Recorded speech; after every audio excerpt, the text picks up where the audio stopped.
Hal pertama yang akan dilakukan oleh perusahaan asuransi ketika menerima berkas klaim adalah meneliti keabsahan polisnya. Apakah akan dilakukan terus-menerus?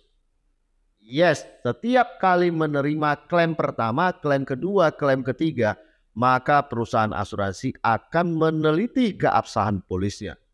Lah, kok begitu diteliti terus-menerus? Kontrak polis asuransi pada hakikatnya adalah perjanjian antara penanggung dan tertanggung.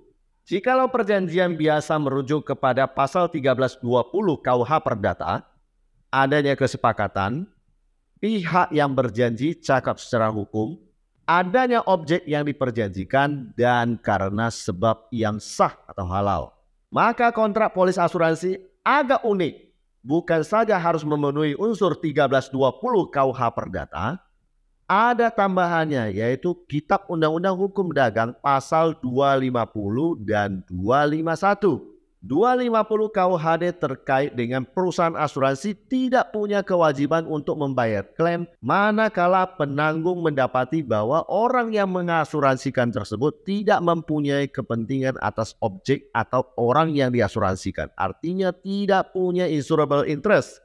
251 KUHD menyatakan bahwa semua data yang diberikan secara keliru kepada penanggung, dalam hal ini perusahaan asuransi, even itu dilakukan dengan itikat baik yang menyebabkan pertanggungan tidak bisa diadakan dengan syarat yang sama atau pertanggungan tidak akan diadakan, maka pertanggungan tersebut itu harus dianggap batal. Nah, jika polis batal, maka perusahaan asuransi selaku penanggung tidak punya kewajiban untuk membayar klaim karena kontraknya dianggap tidak pernah diadakan. 251 KUHD ini mensyaratkan sebuah komitmen yang sangat transparan dan sangat jujur daripada orang yang ditanggung atau tertanggung. Atau bahasa lainnya, kejujuran yang sempurna. Prinsip asuransinya namanya utmost good faith.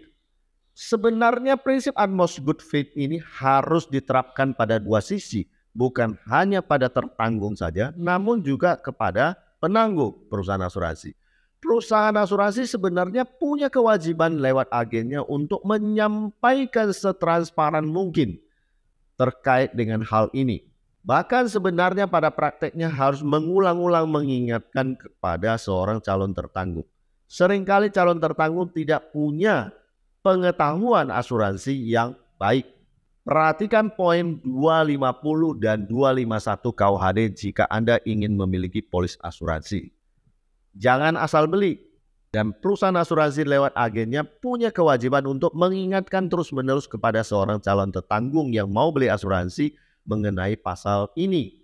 Yang terbaik adalah ketika Anda memiliki seorang agen yang mengerti hukum asuransi, yang memahami tata cara pengadaan asuransi yang benar, yang bisa membela Anda sebagai pemilik polis ketika Anda mau klaim. Betul nggak? Bukankah ketika Anda beli polis asuransi itu tujuannya adalah untuk klaim di masa depan kalau terjadi risiko? Ujung dari pembelian polis asuransi itu adalah klaim. Makanya beli polis itu harus beli sama agen yang ahli di bidang klaim, supaya hak-hak klaimnya Anda terpenuhi. Demikian tips kali ini, semoga bermanfaat.